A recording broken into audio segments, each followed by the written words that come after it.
তারিখটা ছিল 9th November, ছিল অস্মিকার রাইস সেরেমনি।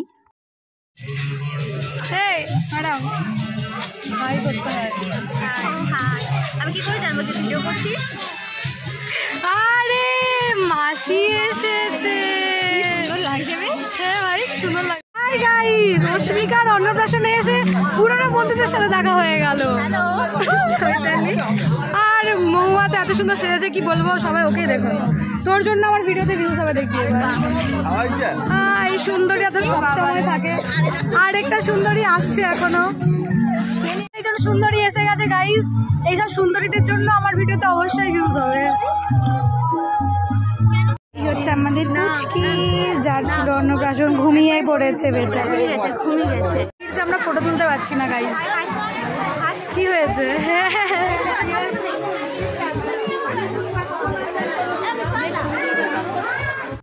আজকের ভিডিওতে সেরকম কোনো কথা আমাকে এক্সট্রা করে অ্যাড করতে হবে না, কারণ কি এতজন বন্ধু একসাথে এতদিন পর দেখা হয়েছে, দেখা হলে কি হয় সেটা তোমরা মোটামুটি সবাই জানো। তো তোমরা ভিডিওটা দেখতে থাকো, আর ভীষণ মজা হবে, এতটুকু বলতে পারি। খাওয়া দাওয়াটাই তো মেন, তাই খেতে তো বসে গেছিলাম আমরা।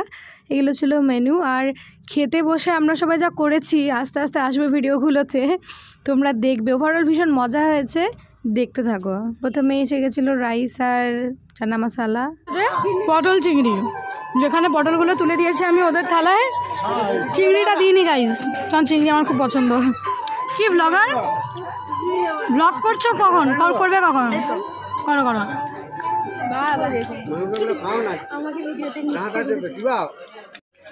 সবাই তখন থেকে যেটার জন্য অপেক্ষা করছে গাইস। হ্যাঁ একদম, মাটন অন দ্য ফ্লোর। আমি অলরেডি ইনভাইট করেছি, ঘুরে আসবেন আবার, কারণ কি আমরা মাটন খেতে এসেছি, যদিও জানতাম না, কিন্তু এসে খুব খুশি হয়ে গেছি। সবাই একদম আর ওয়েট করতে পারছে না, ভাত নেয়নি ও মাটন খাওয়ার জন্য গাইস। এখানে আরেকজনও ভাত নিয়েছে, কিন্তু তাও খাবে। তোদের বেইজ্জত করতে বসেছি, দাঁড়া না গাইস, আমিও ভাত নিইনি অ্যাকচুয়ালি মাটন খাওয়ার জন্য। এত মাটনের কম পড়েছে, ও ওইখানে টেবিল থেকে যার বাড়িতে খেতে চাইছে তার কাছ থেকে, তার পাত থেকে ছাড়িয়েও মাটন খাচ্ছে গাইস। কি বলবো আর আমি। আবারও ডাকা হয়েছে ওনাকে মাটন দেওয়ার জন্য, সবাই বেছে মাটন নিচ্ছে। লাস্টের দিকে না যে দিচ্ছিল সে আর আসেনি আমাদের দিকে। আসলে যার বাড়িতে এসেছিলাম না, সে আমাদের ছোটোবেলার বন্ধু, তো আমরা ভীষণ কমফোর্টেবল। তাই আমরা সিরিয়াসলি আমরা এমনই করছিলাম যেন আমরা কোনোদিন খেতে পাইনি, প্রথমবার খেতে এসেছি। কিন্তু তাও আমাদের একটু লজ্জা করেনি, কারণ কি আমরা পুরো মনে হচ্ছিল নিজেদের বাড়িতেই খাচ্ছি, এরকম মজা করে। আমরা মাটন খেয়ে ফেলে ভাই, ওর থালাটা দেখ ভাই, মৌসুমীর থালাটা দেখ গাইস। মাটন খেতে এসেছে গাইস, এরা মাটন খেতেই এসেছে। আমাদের থালাতে জায়গা নেই, পায়েসটা দিয়েছে ভেসে চলে যাচ্ছে, মানে এমন অবস্থা যে অন্য কিছু নেওয়ার জায়গা নেই, তার উপরে সবাই দিয়ে চলছে। কিন্তু মানে আমাদের থালাটার কি অবস্থা, আমাদের তখন মাটন শেষ হয়নি, কিন্তু তার মধ্যেই সব খাবার দিয়ে যাচ্ছিল। আমরা আরও মাটন নেবো কিন্তু, তাহলে বসে বসে গাইস আমরা আরও মাটন নেবো ভাবছি, কিন্তু নেবো না, কারণ তাতে জায়গা নেই, এতই কম জায়গা যে ওরা আমাদেরকে একটা বড় চাটনি দিয়ে গেছে। এগুলো কি অপমান করছে নাকি এমনি দিচ্ছে? তো লজ্জা লাগবে, পাঁচিলের পাশে যাবে, পাশ থেকে পার করে দিবি, ঠিক আছে? এই এক মিষ্টি, আমার পাঁপড়, তোরা এর আবার দুটো করে পাঁপড় নিয়ে বসেছে। আমার এখনো সব এক হয়ে গেছে ভাই, পায়েসটা তো পুরো ভাসিয়ে দিয়েছে। আমাদের এখনো মাটন শেষ হয়নি গাইস, আমরা কি খাবো? ওর এখনো পেট ভরেনি বলছে। তুই থালাটা শেষ কর, দেখবি ভরে যাবে।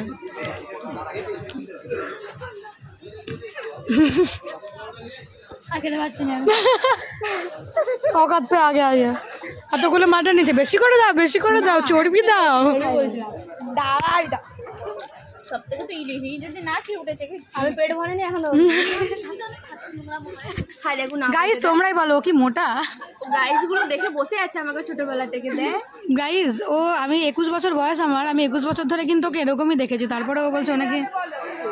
ও ইয়েস কমেন্টে তোমরা জানিও এই মেয়েটা বেশি মোটা না ও বেশি মোটা, নাকি ও নাকি আমি গাইস, নাকি আমি নাকি ও, আমি সবথেকে বেশি মোটা। এদের এখনো নাকি পেট ভরেনি, মাটন খুঁজছে। কটায় খেতে বসেছি আমরা? এখন কটা বাজে? 3:16। প্লিজ 1 ঘন্টা হতে যায়, প্লিজ ওঠ এবার, প্লিজ ওঠ এবার, আর ভালো লাগছে না। আমরা 20 পিস মাটন খাওয়ার পরেও বলছে ওর পেট ভরেনি। তোর আর পেট ভরানোর দরকার নাই, ব্লগার দিদি।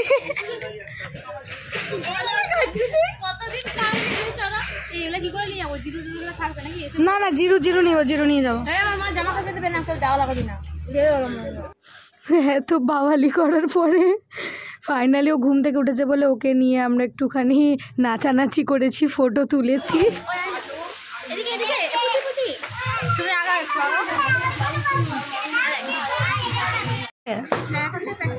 প্র্যাকটিস কর, অভ্যেস আছে। ও বলছে অভ্যেস আছে। তোর কি অভ্যেস আছে? বাচ্চাটাকে করলো তোর অভ্যেস নাই? High high. পিস মাটন খেয়ে জিরু খাবো ভেবে ভেবে এখন আমরা হাঁটতে বেরোবো, কারণ কি মারাত্মক খেয়ে ফেলেছে সবাই মাটন। কি রে, কপিস? ও নাকি 3 পিস। বাজে কথা, এরা মিনিমাম 10 পিস করে মাটন নিয়ে বসেছিল না, এরা নাকি 20 পিস। সব থেকে বেশি মাটন খেয়েছে, সব থেকে বেশি মাটন খেয়েছে সুটকিটা। এই সুটকিটা 20 পিস মাটন খেয়েছে গাইস, 20 পিস। গাইস সবাই ঢং করতে করতে জঙ্গলে ঘুরতে যাচ্ছে, কারণ কি ওরা মাটনটা হজম করবে। বাবা ঢং ঢং গাইস, ঢং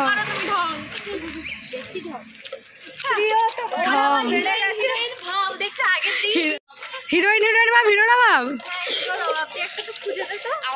দোকান থেকে কিনে নিয়ে আসছি একটা, 2 টাকা দিয়ে কিনে নিয়ে আসছি। 2 টাকা দিয়ে শেয়াল এসছে। শেয়াল না কুকুর? তাই এটা কুকুর? এত সুন্দর দেখতে। এবারে বলি বাঘ। বাঘ নাই, হরিণ বলবি। সামনে দিকে আর হাত চালিয়ে দিতে পারবো। কোথায় না কোথায় কি থাকবে, এবার ওর পিছনে পিছনে আসবে। দেখ, taking 1 lakh selfish and photos. আমরা যাচ্ছি বাড়ি ফিরে, সবাই খুব টায়ার্ড হয়ে গেছে ছবি তুলে তুলে। আমরা আজকে গাড়ি দাঁড় করিয়ে ছবি তুলেছি, কারণ কি গাড়িটাও ব্রেক মারছিল। আমরা এমনই রাস্তায় শুয়ে টুয়ে ফটো তুলেছি।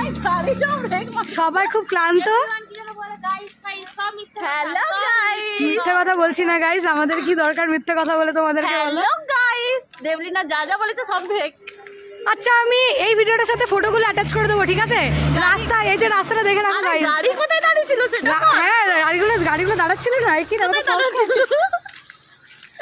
না গাইস, দেখাবো তোমাদেরকে, ঠিক আছে? চলো টাটা। তো ফাইনালি এইভাবে আমাদের দিনটা শেষ হয়েছিল। অনেক দিন পর সবার সাথে দেখা হয়েছিল, তো মানে সত্যি খুব একটা মেমোরেবল ডে আমার কাছে। আমি জানি না আবার সবাই এরকমভাবে একসাথে হতে পারবো নাকি, তবে এই দিনটা মনে তো থাকবে। আসলে সবাই সবার কাজ পড়াশুনো নিয়ে সত্যি খুব ব্যস্ত থাকে, তো আমি ভাবতেও পারিনি যে আজকে এত বড় একটা গেট টুগেদার হবে। তাও দুজনকে আমরা মিস করেছি, মৌপ্রিয়া আর অনামিকা। ওই দুজন থাকলেও পুরো গ্রুপটা কমপ্লিট হতো। তো কমেন্টে জানিও ভিডিওটা কেমন লাগলো, আর শেয়ার করো বন্ধুদের সাথে, আর সাবস্ক্রাইব করে দিও। টাটা।